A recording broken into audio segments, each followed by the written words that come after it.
السلام علیکم ورحمۃ اللہ وبرکاتہ. نحمده ونصلي على رسوله الكريم اما بعد. اعوذ باللہ من الشیطان الرجیم. بسم اللہ الرحمن الرحیم. الا ان اولیاء اللہ لا خوف علیہم ولا هم يحزنون الذین آمنوا وكانوا يتقون. صدق اللہ العلی العظیم وصدق رسولہ النبی الامین الکریم ونحن على ذلك لمن الشاہدین والشاکرین والحمد للہ رب العالمین.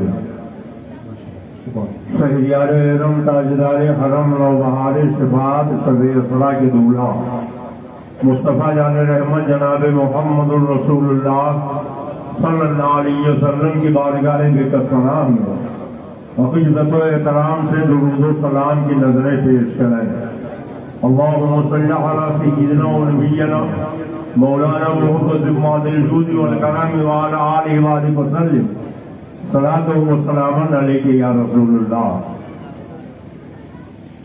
لائق مبارکباد ہے آپ سبھی حضرات کہ وارث عالم پناہ کے اس پاکیزہ بزم میں بیٹھے ہیں. یہ بھیا ویڈیو بنا دے بند کر دو ویڈیو.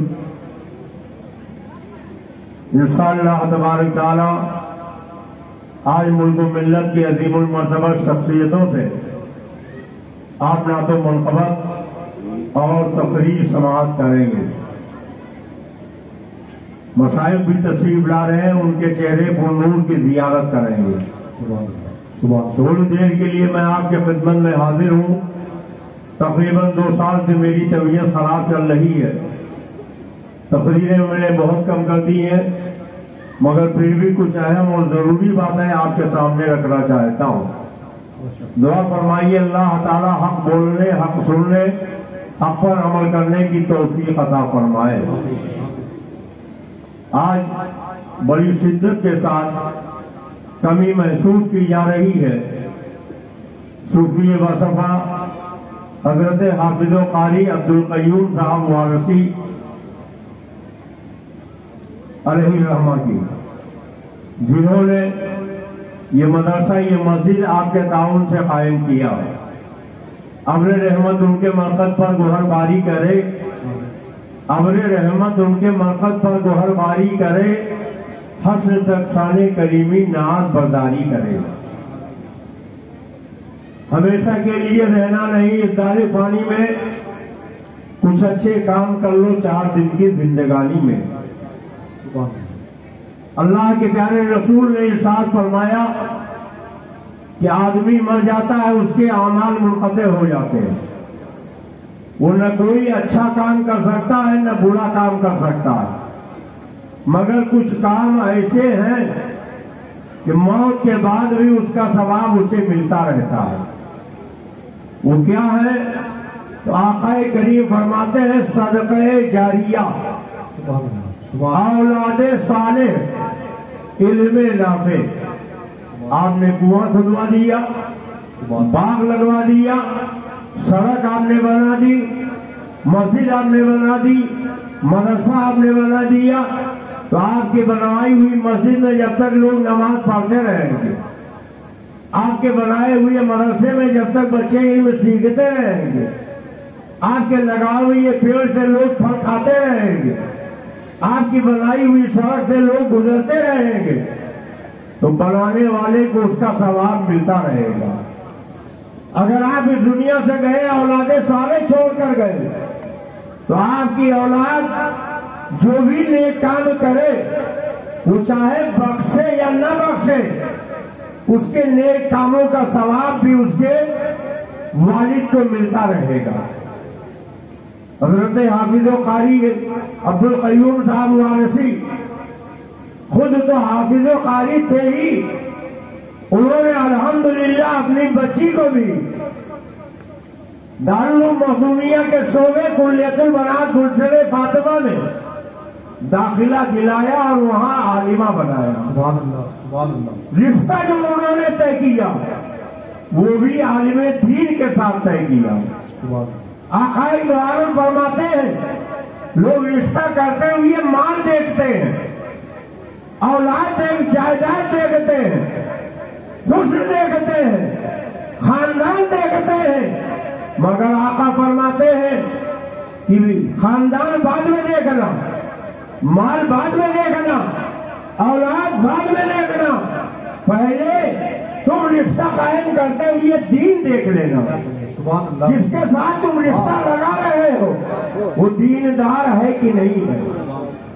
اللہ کا شکر ہے کہ حافظ عبد القیوم صاحب نے آپ کے تعاون سے یہ مسجد بنوائی، یہ مدرسہ بنوایا، وہ اپنی قبر میں آرام کر رہے ہیں، مگر اس مدرسے میں بچے پڑھ رہے ہیں۔ آج کئی بچوں کی دستار ہو رہی ہے، وہ پڑھ کے کسی کو پڑھائیں گے، ان کے پڑھائے ہوئے کسی کو پڑھائیں گے، پھر ان کے پڑھائے ہوئے کسی کو پڑھائیں گے۔ اس طریقے سے ثواب کا یہ سلسلہ قیامت تک جاری رہے گا۔ حافظ عبد القیوم صاحب اپنی قبر میں ہیں، مگر ان کی بنوائی ہوئی مسجد میں جب کوئی نماز پڑھے گا ان کو اس کی نماز کا ثواب ملے گا۔ اور آقا فرماتے ہیں من بنا للہ مسجدا بنى اللہ لہ بیتا فی الجنہ، جو اللہ کے لیے مسجد بناتا ہے اللہ اس کے لیے جنت میں محل بناتا ہے۔ انہوں نے اپنے لیے جنت کا محل بنوا لیا۔ یہ دینی مدرسہ جو رسول اللہ کا گھر ہے یہ قائم کر دیا۔ اب ضرورت ہے کہ ان کے لگائے ہوئے اس گلشن کی آپ رکھوالی کریں، دیکھ بھال کریں، اور دامے درمے قلمے سفلے ہر طریقے سے آپ تعاون کریں تاکہ یہ گلشن اسی طریقے سے شاد و آباد رہے۔ اس گلشن سے اسی طریقے سے لوگ قال اللہ قال رسول کا درس لیتے رہتے ہیں۔ وقت کم ہے، باہری علماء سے ہمیں اور آپ کو تقریریں سننی ہے، چند اہم اور ضروری باتیں سن لیجیے۔ آج کے جلسے کا نام سرکار عالم پناہ کانفرنس ہے۔ یہ سرکار وارث پاک فرماتے ہیں سنا جا کے کہہ دو جو نماز نہ پڑھے وہ میرا مرید نہیں، جو نماز نہ پڑھے وہ میرا مرید نہیں ہے۔ کیسے ہیں وہ لوگ جو اپنے کو وارث بھی کہتے ہیں اور نماز کی پابندی نہیں کرتے؟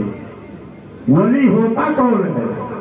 آج تو ہم نے یہ سمجھ لیا جس کے ایک ایک انگلی میں 4 انگوٹھی ہو، لال پیلے ہرے کپڑے وہ جسم پہ لپیٹے، آلہ ترچھا چھوٹا ہاتھ میں لے کر چلے، بڑے بڑے لمبے لمبے بال نکلے اور پھول بکے، منہ سے ناک سے جھاگ نکلے، لوگ کہتے ہیں یہ بڑا پہنچا ہوا فقیر، بہت بڑا ولی ہے، مگر ولی ہے کون؟ یہ ہم سے نہ پوچھو، منبر نور پہ جلوہ بال ان علماء حفاظ قرآن سے نہ پوچھو، آئے خود خدا سے پوچھ لو، اے اللہ تو بتا دے ولی کون ہے؟ تو اللہ فرماتا ہے الذین آمنوا وکانوا یتقون، ولی وہ ہے جو ایمان لائے، متقی و پرہیزگار۔ جے پال یوگی ہوا میں اڑ رہا تھا، بولو ولی آپ اسے کہو گے؟ ارے کچھ بولیے، کہو گے کیوں؟ اس لیے کہ ولی کے لیے ایمان شرط ہے، کوئی بے ایمان ولی نہیں ہو سکتا، اور ایسے ہی تقوی بھی ضروری ہے۔ کچھ لوگ کہتے ہیں شریعت الگ ہے طریقت الگ ہے، ہم لوگ طریقت والے ہیں شریعت والے نہیں، اس لیے ہم نماز روزے کے قریب نہیں آتے، یہ تو معاذ اللہ مولویوں کے کام ہے، ہم تو طریقت والے خانے کعبہ میں نماز پڑھاتے۔ ارے بےہودے، کبھی ایک وقت کا کھانا بھی کہیں جا کے کھا، کھانا کھانا ہو تو مرید کا دسترخوان، نذرانہ لینا ہو تو مرید کی جیب، اور نماز پڑھنی ہو تو کہیں گے ہم کعبہ میں نماز پڑھاتے ہیں۔ سنو اللہ فرماتا ہے الذین آمنوا وکانوا یتقون، ولی وہ ہے جو ایمان لائے، متقی و پرہیزگار ہو۔ شریعت طریقت، حقیقت، معرفت، کتنی چیزیں ہو گئی؟ کچھ آپ بولیے، قسم کھا کے بیٹھے ہیں کہ نہیں بولیں گے؟ اے بھئی آپ لوگ کہاں آگے جا رہے ہو؟ ابھی جلسہ ختم نہیں ہوا ہے، سنیں گے بھی نہیں، ادھر دیکھیں گے بھی نہیں۔ چار چیزیں ہیں، ایک ہے شریعت، دوسری ہے طریقت، تیسری ہے معرفت، اور چوتھی ہے حقیقت۔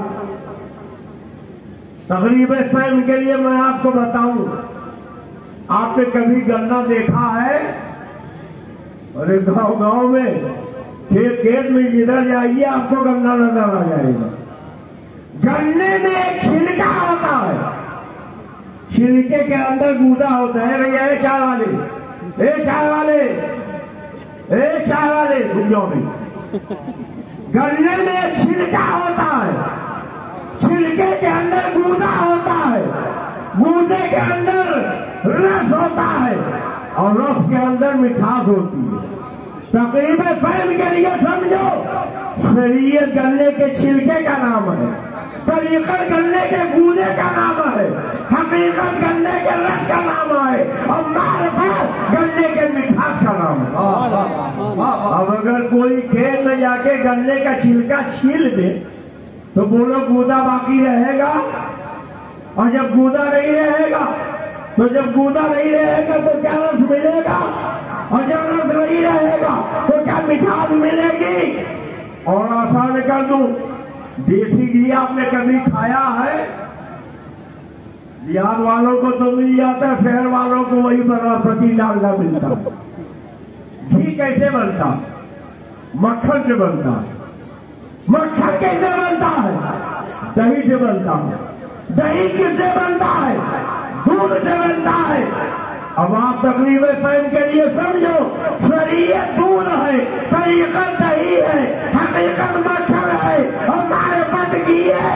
اگر کوئی دودھ کو نالی میں ڈھکیل دے تو پھر دہی نہیں ملے گا، اور جب دہی نہیں ملے گا تو مکھن نہیں ہوگا، جب مکھن نہیں ہوگا تو گھی نہیں ہوگا۔ اس لیے اگر گھی چاہتے ہو تو پہلے دہی دودھ کو سنبھال کے رکھو۔ شریعت پہلے ہے، طریقت بعد میں ہے۔ کالے شیطان بھی گناہ نامش ولی گر ولی یستلانت بر ولی۔ نعرہ تکبیر، نعرہ رسالت، نعرہ رسالت۔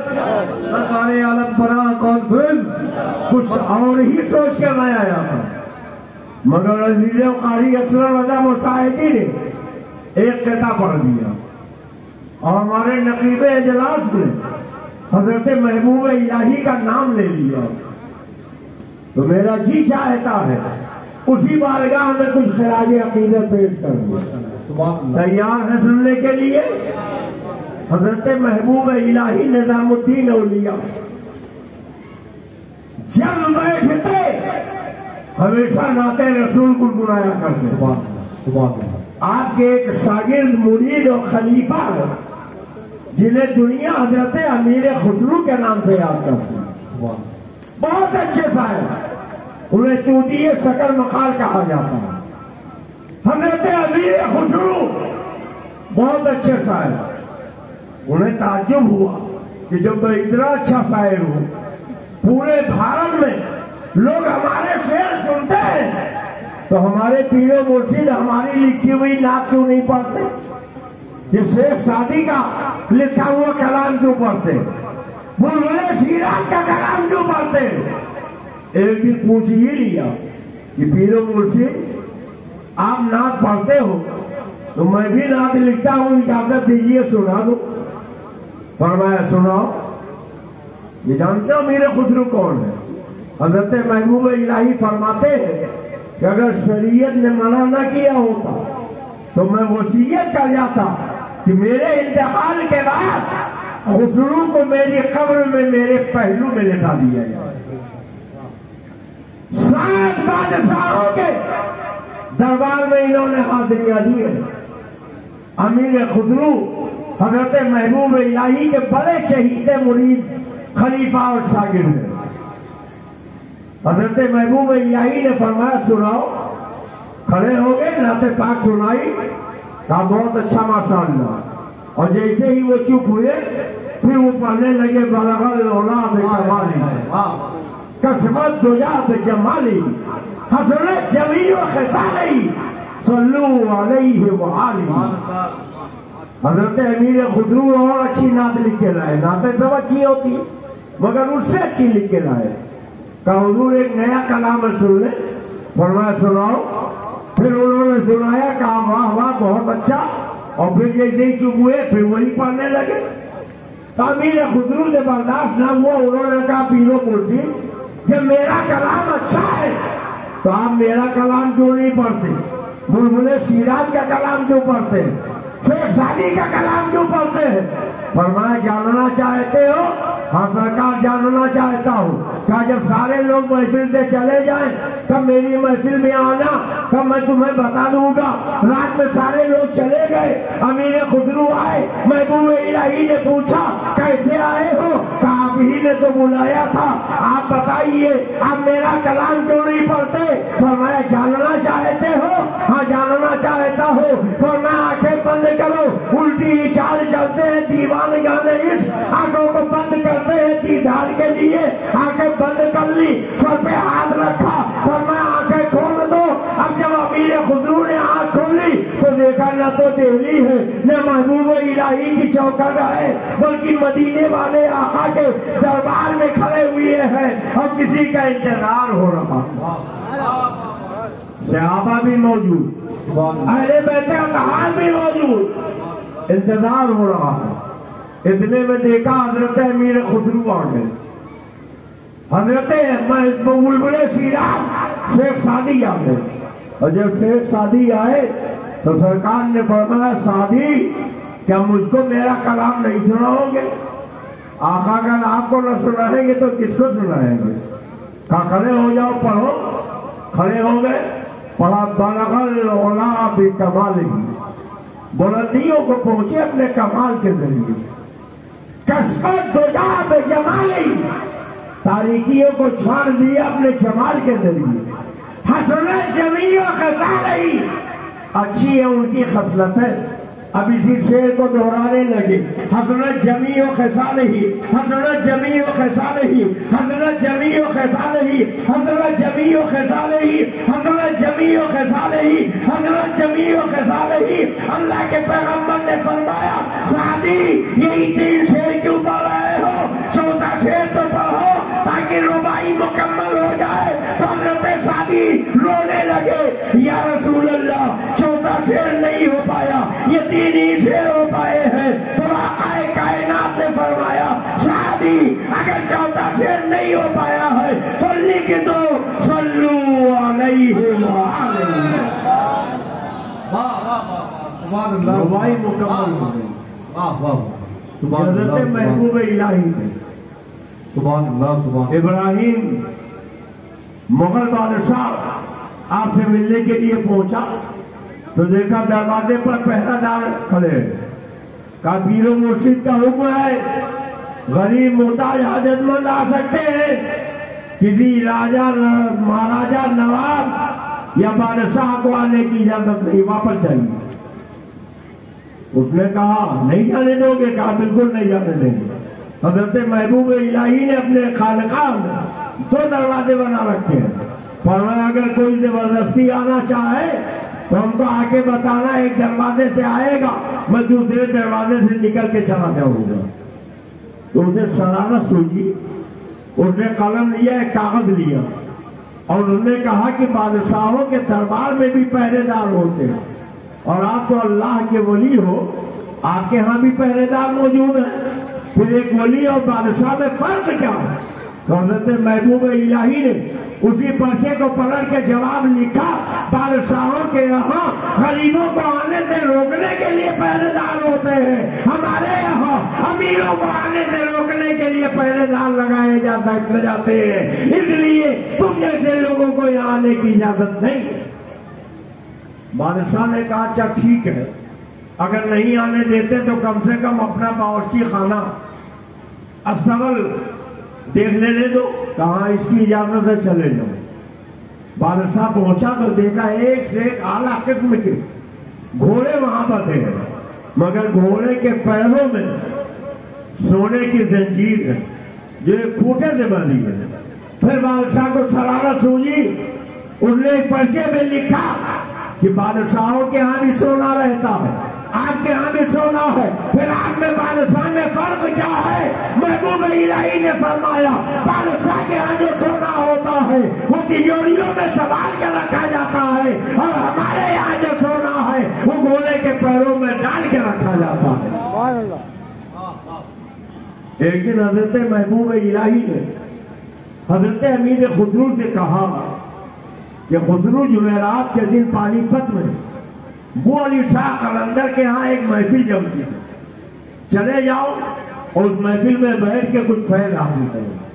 گئے، واپس آ گئے، دوبارہ گئے، پھر واپس آ گئے، کئی جمعرات ہو گئے، اور ایک دن حضرت بو علی شاہ قلندر نے پوچھا تمہارا نام کیا ہے؟ فرمایا امیر خسرو۔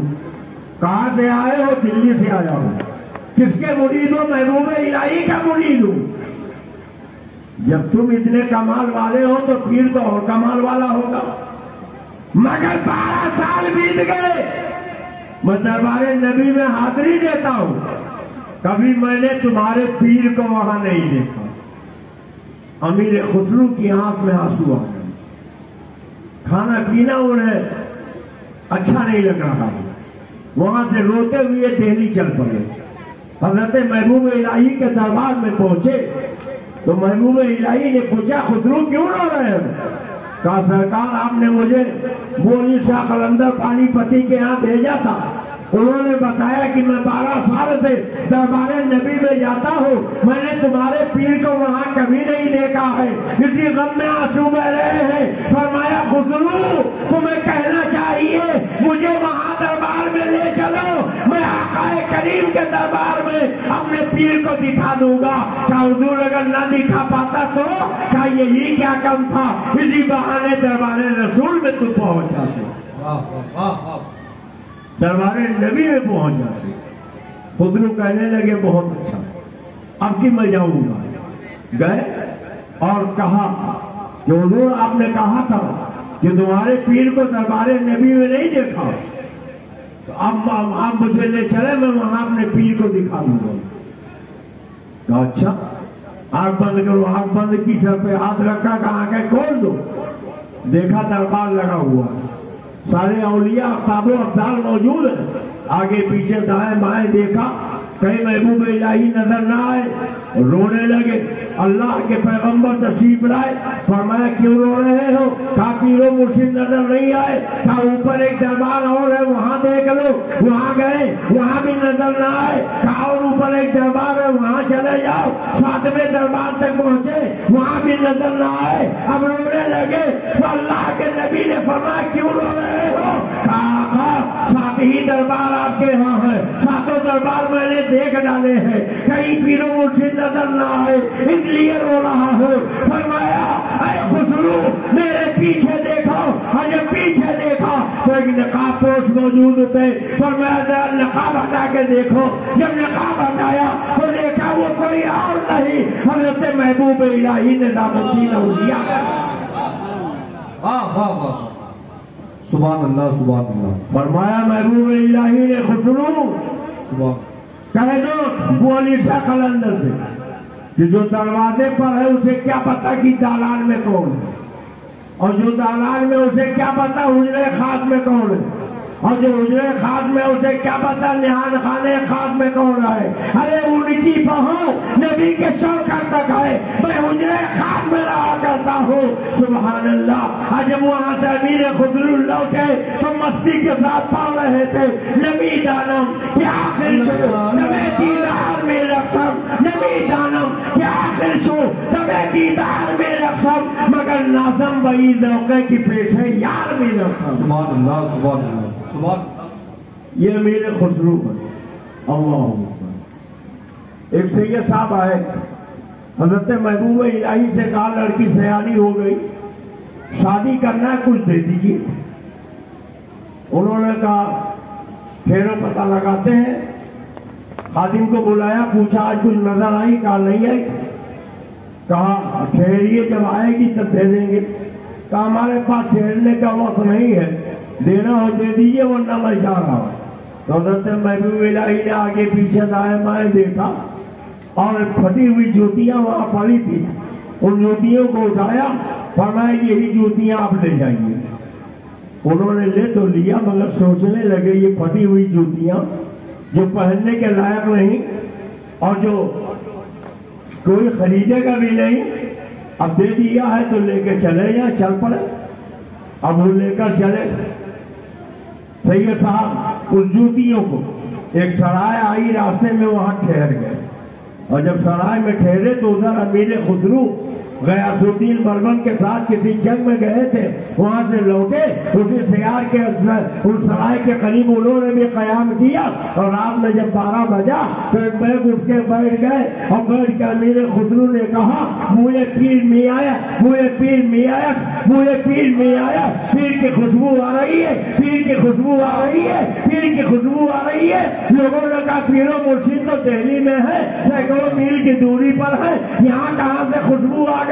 مگر انہوں نے کہا نہیں, بوئے پیر میں آیا. اور جدھر سے خوشبو آ رہی تھی اسی طرف چل پڑے. پیچھے پیچھے سارے لوگ گئے. دیکھا سرائے کے اندر ایک بزرگ آرام کر رہے ہیں, ان کے سرانے کچھ رکھا ہوا ہے. انہوں نے اٹھا کے بٹھایا اور سرانے سے وہ چیز نکالی. فرمایا یہ کیا ہے؟ کہنے لگے میں دہلی گیا تھا لڑکی کی شادی کے لیے, مجھے کچھ مال چاہیے تھا, محبوب الہی سے میں نے مانگا. انہوں نے یہ پھٹی ہوئی جوتیاں دے دی, یہ پہننے کے لائق بھی نہیں ہے, کوئی اسے لے گا بھی نہیں. حضرت سیدنا امیر خسرو نے فرمایا کہ مجھے بیچ دو, میں اسے خریدنا چاہتا ہوں. کہا آپ خریدو گے؟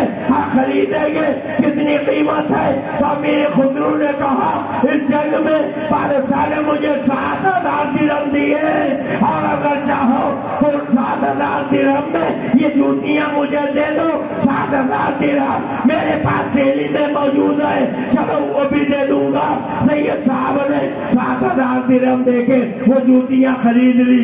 اب امیر خسرو نے اپنے پیر و مرشد کی جوتیاں سر پہ رکھی, مستانہ بار کہتے ہوئے چل پڑے. نبی دانم کی آنکھیں جو تمہیں دیدار میرے خم مگر نازم بھائی دوکے کہ پیچھے یار میرے خم. اور جب دہلی پہنچے محبوب الہی نے پوچھا خسرو اتنا خوش کیوں ہو, کیوں خوش ہو؟ کہنے لگے سرکار میں نے آپ کی جوتیاں خریدی ہے. کتنے میں خریدی ہے؟ کہا 7,000 درہم میں. تو محبوب الہی فرماتے ہیں بسیار ارزامی خریدی, بسیار ارزامی خریدی, بہت سستی خرید لیا ہے, بہت سستی خرید لیا.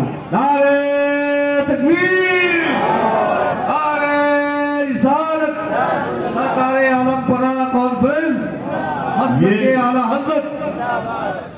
یہ حضرت امیر خسرو ہے, یہ امیر خسرو ہے. سبحان اللہ, سبحان اللہ. 3 زبانوں میں انہوں نے ایک نظم لکھی. ایک دن کچھ لوگ آئے اور امیر خسرو سے کہا آپ نے 3 زبانوں میں یہ نظم لکھی؟ فرمایا ہاں. اعلیٰ حضرت کا دور آیا تو کچھ لوگ اعلیٰ حضرت کے پاس پہنچ گئے. امیر خسرو کو طوطی شکر مکار کہا جاتا, ملک الشورا کہا جاتا. انہوں نے 3 زبانوں میں ایک قصیدہ لکھا ہے. آپ بھی کئی زبانوں میں لکھتے تو اعلیٰ حضرت نے قلم اٹھایا اور جو کہنے والے تھے وہ 2 شاعر تھے, ایک کا نام ارشاد تھا, دوسرے کا نام ناطق تھا. اب اعلیٰ حضرت نے قلم چلایا تو 3 زبانوں میں نہیں 4-5 زبانوں میں لکھا. لمیات نظیر و کفی نظر مثل تو نشد پیدا جانا, جگ راج کا تاج تورے سرسو ہے تجھ کو شہ دوسرا جانا. اور آپ مقصد میں فرمایا بس خام ہے خام نوائے رضا, نہ یہ طرز میری نہ یہ رنگ میرا, ارشاد احبا ناطق دا ناچاری راہ پوار. سبحان اللہ, ماشاء اللہ. بات بہت دور نکلتی جا رہی ہے. مہمانوں سے آپ کو تقریر سننی ہے. آخری بات سنیے.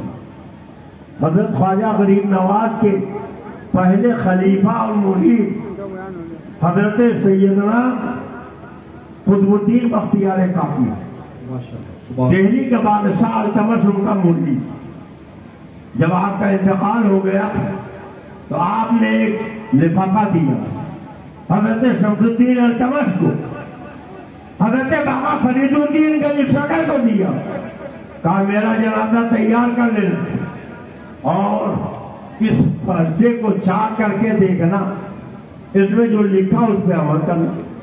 صفحہ آراستہ کر لی، ہزاروں کا مجمع ہو گیا.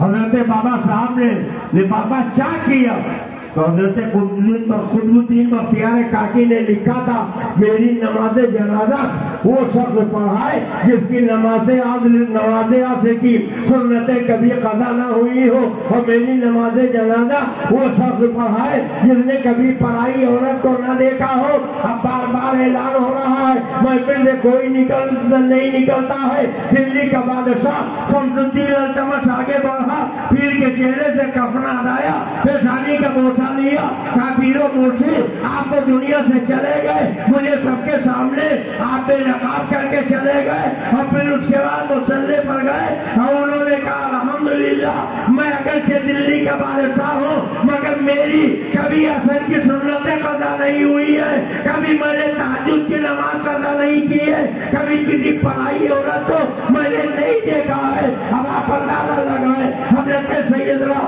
قطب الدین بختیار کاکی کے جب مرید کا یہ حال ہے تو قطب الدین کا کیا حال ہوگا؟ جب قطب الدین کا یہ حال ہے تو خواجہ غریب نواز کا کیا حال ہوگا؟ اس لیے مسلمانوں اللہ قرآن میں فرماتا ہے الذین آمنوا وکانوا یتقون، ولی وہ ہے جو ایمان لائے متقی و پرہیزگار ہو. کوئی بدمذہب وہابی دیوبندی رافضی کبھی ولی نہیں ہو سکتا. کوئی فاسق و فاجر اگر سالی کے مجذوب نہیں تو ولی نہیں ہو سکتا. اللہ کا شکر ہے کہ ہم جیسے لوگوں کو ولی مانتے ہیں وہ ایمان اور عقیدے کے بھی پختہ ہوتے ہیں اور عمل کے بھی پختہ ہوتے ہیں.